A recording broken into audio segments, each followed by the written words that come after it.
Hey, it's Light. So I'm here again with another response to Dr. Raquel Martin. This time I listened to her podcast.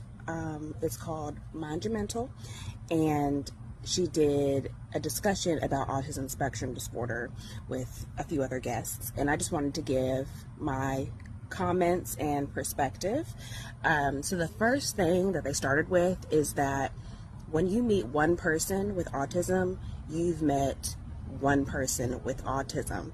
And that just goes along with this whole idea of it being a spectrum disorder, right? Like, spectrum means that there is a variety of presentations of the disorder, a variety of different people who might have this diagnosis, and so on. And I wanted to talk firstly from my perspective as an adult sibling now of two brothers on the spectrum. They are so different. One was diagnosed in adulthood, the other was diagnosed in childhood, and it goes on from there. But so I've lived with people with autism. I've worked with people with autism, like I had an internship with people who had different disabilities. I've done research in autism. I've worked as a colleague with people who have autism. I've lived in the same area as people who have autism, and you probably have too, and you may not even be aware because the presentation of it's so vast. It's so vast, and a lot of the research and things that we know today about autism are based on one kind of person. The next point that I wanted to comment on that they talk about in this podcast is masking.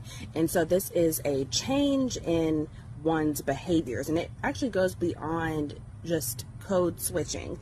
And the reason that people do this is because they're different from other people, right? Like they're not quote unquote the norm, or in this case, they're not neurotypical.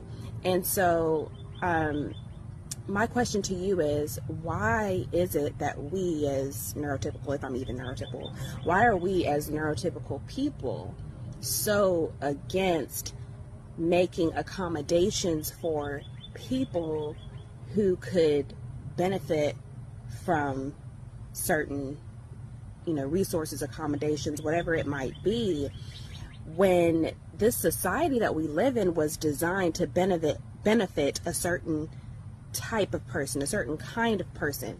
These people that we're starting to see, there's so much diversity in our society that we have never accounted for before. And this idea of masking, especially speaking as someone who is a Black woman and so many other things, this idea of masking is pretty toxic. Changing who you are at your core because you don't think, or from experience, that you will be treated differently if you were to present yourself as who you truly are. That is very mentally and emotionally exhausting, and as you might be able to imagine, that can lead to so many different mental health, emotional health, spiritual health issues in people. Self-diagnosing in adulthood.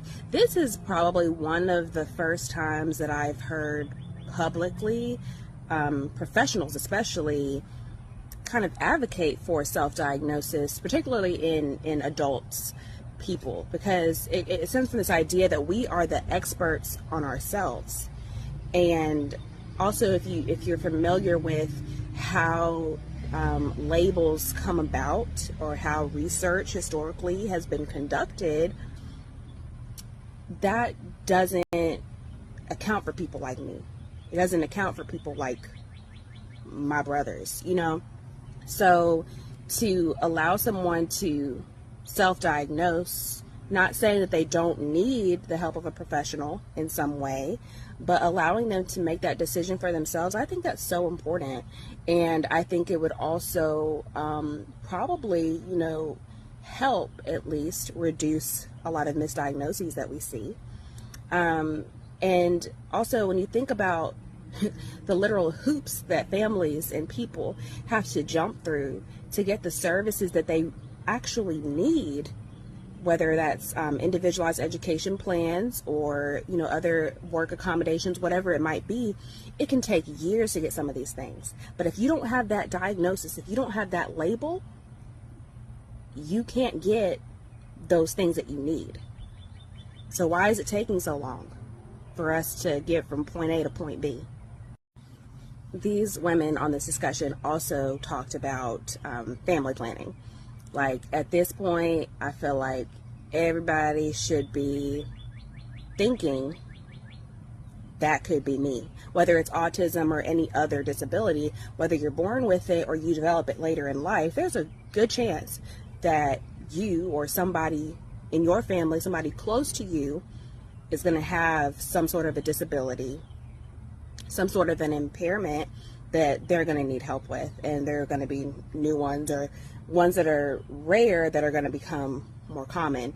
I, growing up with brothers on the spectrum and being educated about it myself, like, that's always been in my mind. Like, when I, truly decided I want a family. And did that scare me? Yeah, because there is a genetic component to autism.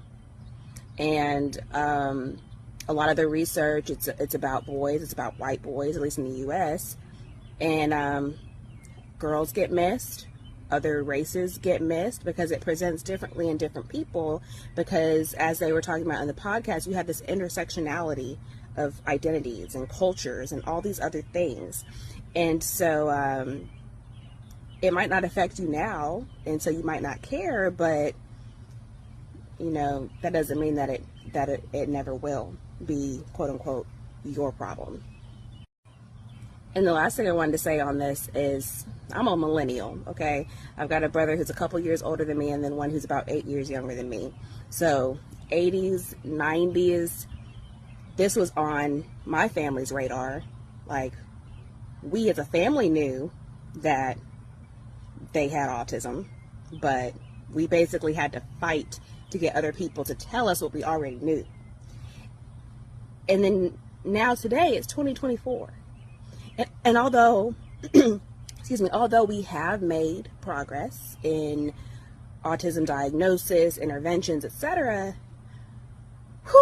we've got a long way to go.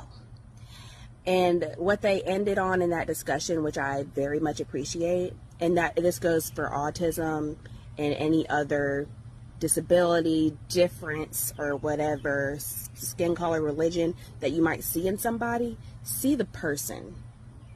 See who that person is before you start thinking, oh, hey, yeah, I know you're the stereotypical whatever.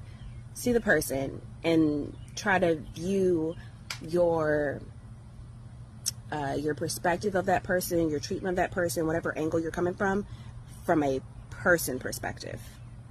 Thanks for listening.